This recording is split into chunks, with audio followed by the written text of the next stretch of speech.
Este es El Reto del Día, un espacio de crecimiento y edificación.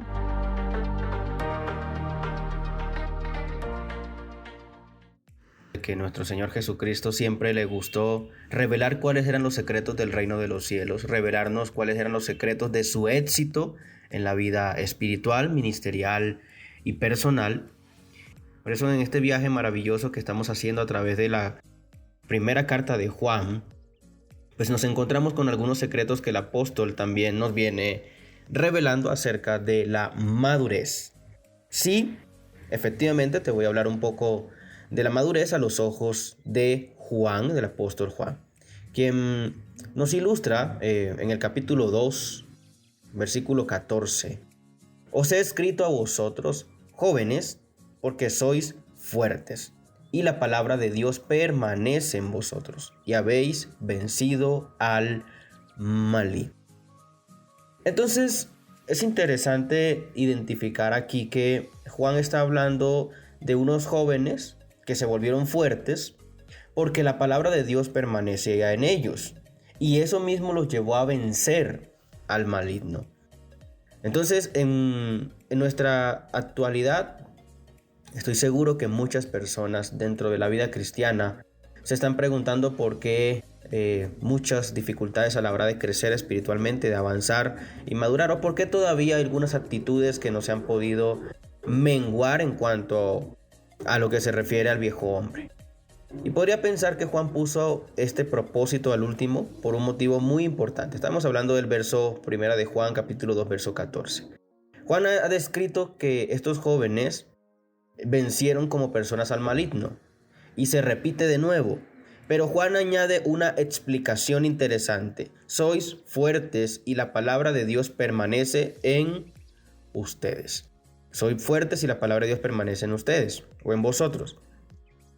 Y lo puso al final porque aquí se revela un secreto de crecimiento. Me gusta que hemos venido hablando de secretos. Me gusta que esa carta escrita por el apóstol Juan nos muestra muchos tips interesantes para que podamos ir dejando atrás aquellas luchas, aquellas situaciones que en nuestra alma y en nuestra humanidad pues se vuelven demasiado relevantes a veces y no nos dejan ver el fruto que esperamos.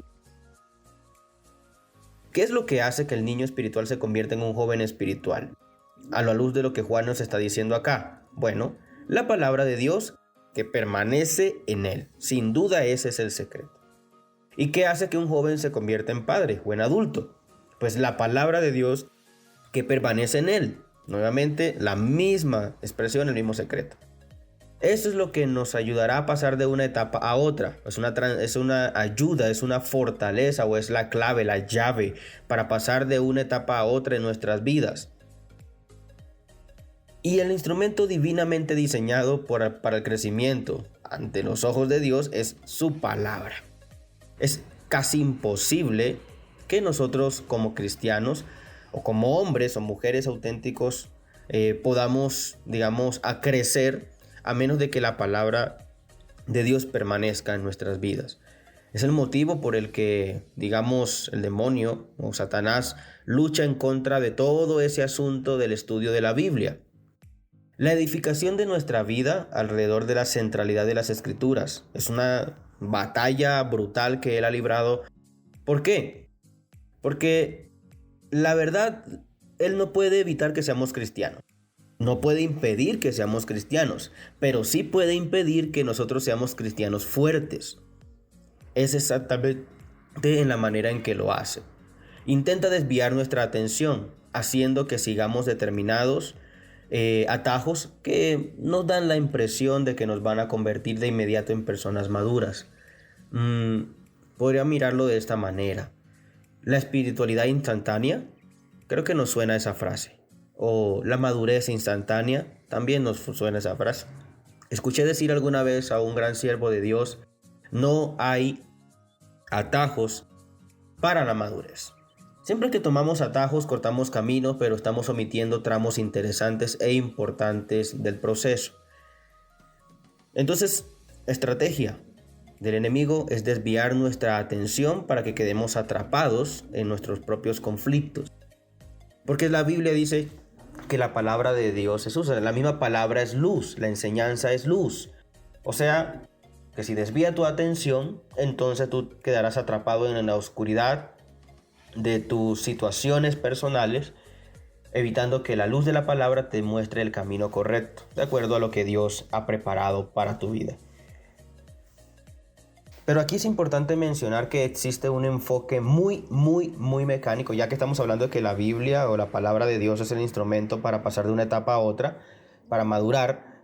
Pues también es importante mencionar que no se trata simplemente de estudiar la Biblia, no se trata solo de eso, porque muchos podríamos decir, bueno, pero yo estudio, yo tengo conocimiento, yo tengo algunos, diplomados, posgrados, cursos, seminarios que tienen que ver con la Biblia, así que conocimiento sí tengo. Entonces, ¿qué está sucediendo con mi vida? Bueno, es que no se trata solamente de estudio, porque hay enfoques mecánicos y rígidos que nos familiarizan con las enseñanzas de la Biblia, pero no es suficiente.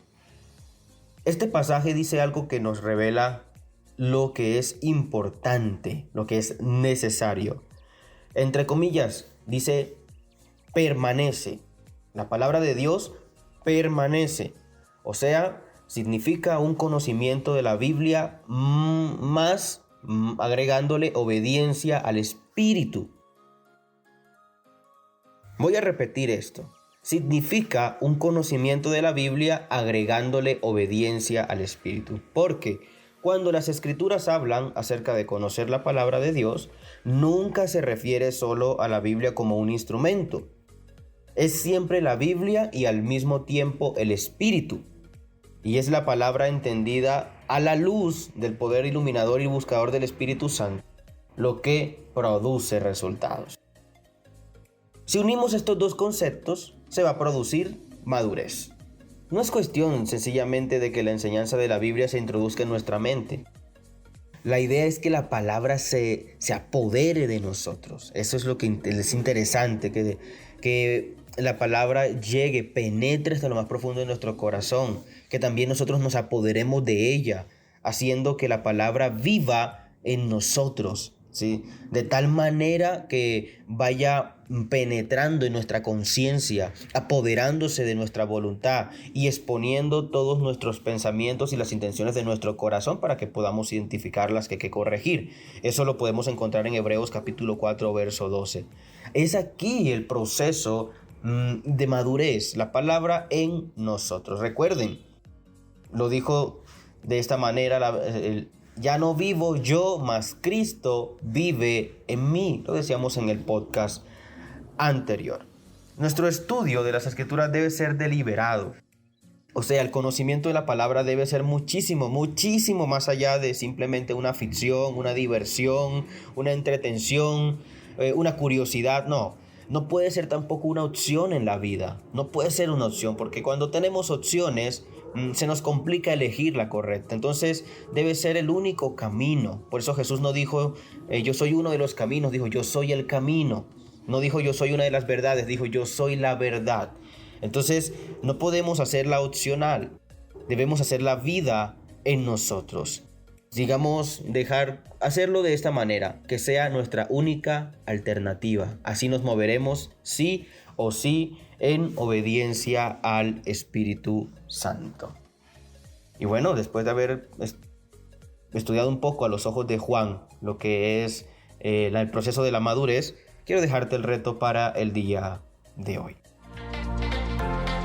¿Estás listo para el reto de hoy? Comencemos. El reto es a que pases de decir tengo que estudiar la Biblia a deseo estudiar la Biblia. Mejor aún, deseo que la palabra esté viva en mí, para que sea Dios a través de mí y pueda pasar las etapas de mi vida, de niño a joven en Cristo, de joven a una persona madura en Cristo y fortalecido y con cada día más un reflejo del carácter de nuestro maravilloso Salvador. Este es el reto del día, un espacio de crecimiento y edificación.